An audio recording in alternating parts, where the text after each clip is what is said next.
ભલે ઇન્ટરનેટનો સમયગાળો હોય પરંતુ આપણે બધા જ એ સમયમાંથી જીવી ચૂક્યા છે કે જ્યારે શાળામાં જતા હોઈએ અને મોડા પડીએ તો સ્કૂલની બહાર ઊભું રહેવું પડે અને જ્યારે ખૂબ સારું ભણીએ ત્યારે શિક્ષક તરફથી આપણને શાબાશી મળે, એટલે એ બધું જ્યારે ઓનલાઈન શિક્ષણ થતું હોય છે ત્યારે એ બધું આપણને પ્રાપ્ત નથી થતું અને એ જ બધું પછી યાદ આવતું હોય છે. પોષણની પણ વાત કરવી છે આપણે કે અત્યારે જે પણ PM પોષણ યોજના છે અથવા તો પઢાઈ ભી પોષણ ભી આપણે અલગ અલગ યોજના થકી આપણે પોષણ પૂરું પાડતા હોઈએ છીએ બાળકોને, એટલે એ સંદર્ભે કયા પ્રકારે કામગીરી થઈ રહી છે? PM પોષણ યોજના અંતર્ગત જે મિડ ડે મીલ છે, જે ધોરણ 8 સુધીના બાળકોને આંગણવાડીથી લઈને આપણે મધ્યાહન ભોજન યોજના તો આપીએ જ છીએ, પરંતુ ગુજરાત સરકારની કદાચ દેશમાં પ્રથમ એવી પહેલ છે કે પઢાઈ ભી ઓર પોષણ ભી.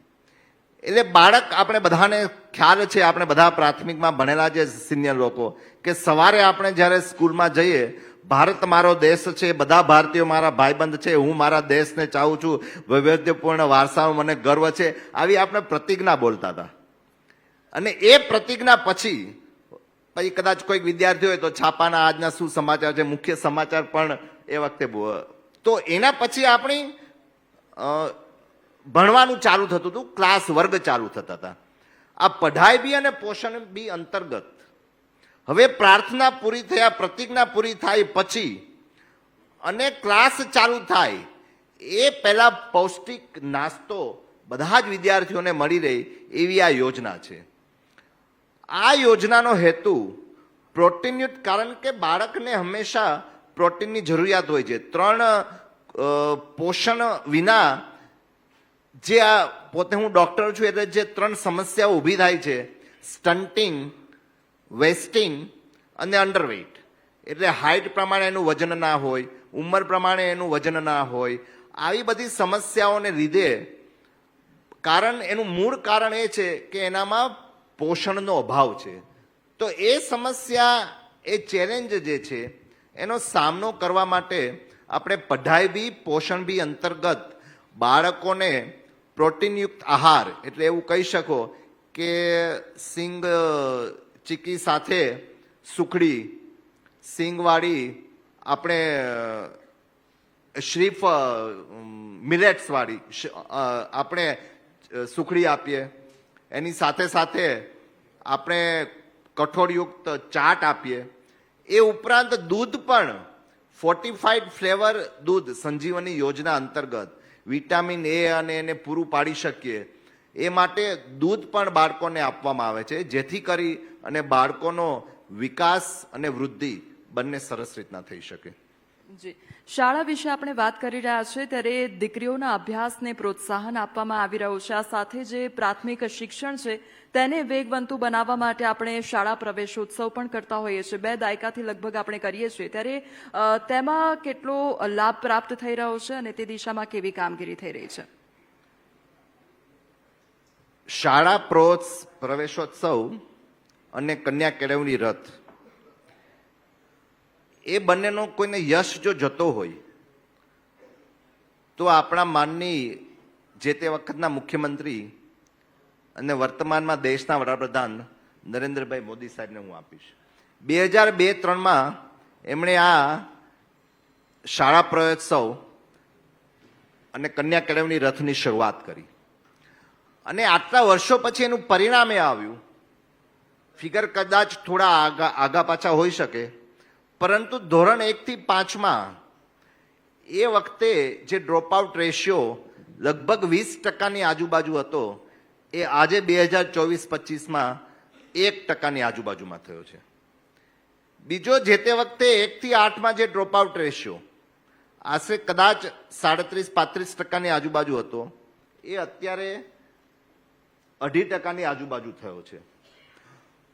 એટલે કન્યા કેળવણી રથ અને શાળા પ્રવેશોત્સવની આ ઉપલબ્ધિ છે. પરંતુ એથી વિશેષ માનની મુખ્યમંત્રી શ્રી ભૂપેન્દ્રભાઈ પટેલ સાહેબે, જે ગઈ વર્ષે માનની ધારાસભ્યશ્રી પણ હાજર છે, અમે વિધાનસભામાં જે બજેટ દરમિયાન નમો લક્ષ્મી અને નમો સરસ્વતી આ બે યોજનાઓ દાખલ કરી અને હમણાં જ તમે જો છેલ્લા અઠવાડિયાના વર્તમાન પત્રમાં વાંચ્યું હોય કે દીકરીઓ 9મા ધોરણ પછી ડ્રોપ આઉટ ના થાય અને દીકરીઓને પણ વિજ્ઞાનમાં રુચિ કેળવાય એ માટે આ 2 યોજનાઓ એટલે નમો લક્ષ્મી યોજના છે એ દીકરીઓને 9 થી 12 ધોરણમાં રહી અને ડ્રોપ આઉટ ના થાય એને પરિણામે લગભગ 40,000 જેટલી દીકરીઓ આ વર્ષે પોતે પોતાનું શિક્ષણ ચાલુ રાખ્યું.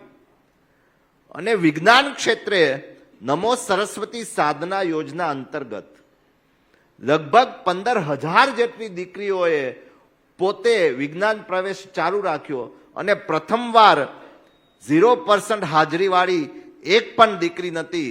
એ આ 2 યોજનાની ઉપલબ્ધિ છે. જ્યારે બાળકીઓના શિક્ષણની વાત આવતી હોય એટલે તેમને પ્રોત્સાહન આપવું તે ખૂબ જ જરૂરી બની જતું હોય છે અને આપણી સરકાર દ્વારા દીકરીઓને યોગ્ય શિક્ષણ પ્રાપ્ત થાય તે માટે ખૂબ સરાહનીય કામગીરી કરવામાં આવી રહી છે. પ્રદ્યુમનભાઈ, જ્યારે સમાજ કલ્યાણની વાત આવતી હોય છે, સમાજ વચ્ચે જઈને સમાજના લોકો સાથે વાતચીત કરવાની વાત આવતી હોય છે, ત્યારે કેવા પડકારોનો સામનો કરવો પડતો હોય છે? સમાજ કલ્યાણ વિભાગની જ્યારે આપ વાત કરો છો ત્યારે પડકારો તો પહેલા ભૂતકાળની સરકારમાં હતા, પરંતુ અત્યારે મેં જેમ વચ્ચે વાત કરી એમ કે મૂળભૂત એને જો સુવિધાઓ છે એની જરૂરિયાત હોય છે, પરંતુ ગુજરાત સરકાર અને કેન્દ્ર સરકાર એટલે ડબલ એન્જિન સરકાર તમે કહી શકો, એની યોજનાઓ અને પ્રયાસોના પરિણામે રહેવાની વ્યક્તિને શું જોઈએ? રોટી કપડા મકાન, રોટલો અને ઓટલો, આ 2 વસ્તુ મળી રહી તો વ્યક્તિને, હમણાં હું બહાર બેઠો હતો તો મને સાહેબ પૂછતા હતા કે સાહેબ તમે VRS લઈ લીધું, નોકરી છોડી દીધું. મેં કીધું હું ખૂબ જ સેટિસ્ફાઈડ વ્યક્તિ છું, મને બીજું કંઈ જોતું નહીં, મને રહેવા ઘર છે, 2 ખાવા ટંક મળી રહી છે. તો આ સામાન્ય વ્યક્તિ જે છે એની આ જરૂરિયાત હોય છે. ત્યારે કેન્દ્ર સરકાર અને ગુજરાત સરકાર પણ એની જરૂરિયાત માટે મેં જે યોજનાઓનું વર્ણન કર્યું એ બધી જ યોજનાઓ દ્વારા એની મૂળભૂત જરૂરિયાતો સંતોષાય એ માટે હંમેશા પ્રયત્નશીલ છે. આપની વાત કરી એટલે મારે એ પણ સવાલ કરવો છે કે સંધ્યાએ પણ પહેલા જ વાત કરી કે સરકારી નોકરી છોડી અને ત્યારબાદ રાજકારણમાં એન્ટ્રી, એટલે આ કેવી રીતે થયું? સર્વપ્રથમ તો હું આપને કોમલબેન હું કહીશ કે અહીં બેઠેલા ઘણા બધાને ખબર નહીં હોય કે હું ડોક્ટર તો છું પણ હું ગાયનેકોલોજીસ્ટ છું, સ્ત્રીરોગ નિષ્ણાત છું. હવે જે લોકો બહેનો બેઠા એ બધાને ખબર છે કે મારી ઇમરજન્સી બ્રાન્ચ છે. એટલે મેં લગભગ 23 વર્ષ સુધી સરકારી હોસ્પિટલમાં ડોક્ટર તરીકે સેવા આપેલી છે અને મારું નિશ્ચિત ધ્યેય હતું કે અમુક સમય પછી આપણે આપણી રુચિ પ્રમાણે આપણે પરિવાર સાથે આપણે જીવવું છે. એટલે મારું એક ફિક્સ હતું કે જ્યારે હું આજે તમને બહુ નિખાલસતાથી કબૂલ કરીશ કે આપણે જ્યારે જીવવું હોય ત્યારે આપણે બી આર્થિક ઉપાર્જન માટેનું કંઈક સાધન તો હોવું જોઈએ ને. એટલે મેં નક્કી કરેલું કે મારી પેન્શનેબલ નોકરી થાય, મને પેન્શન મળતું થાય એટલા વર્ષો સુધી હું નોકરી કરીશ.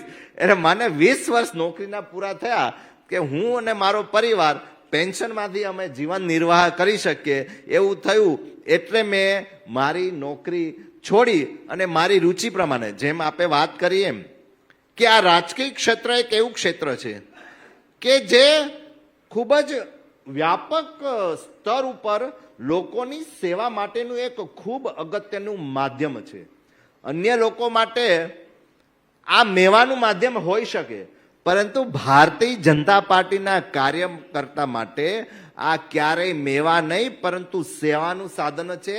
અને સેવા હી સંગઠન, અને ક્યારેય સત્તા એ આપણું લક્ષ્ય હતું જ નહીં, પરંતુ આ એક બાય પ્રોડક્ટ હોઈ શકે. પરંતુ સામાજિક પરિવર્તન લાવવા માટે ભારતીય જનતા પાર્ટીનું આ ગઠન થયું છે અને એ સામાજિક પરિવર્તનમાં મારું એક ખિસકોલી જેટલું પણ યોગદાન જો હોય તો હું મારી જાતને ધન્ય માનું છું. એટલા માટે હું આજે રાજકારણમાં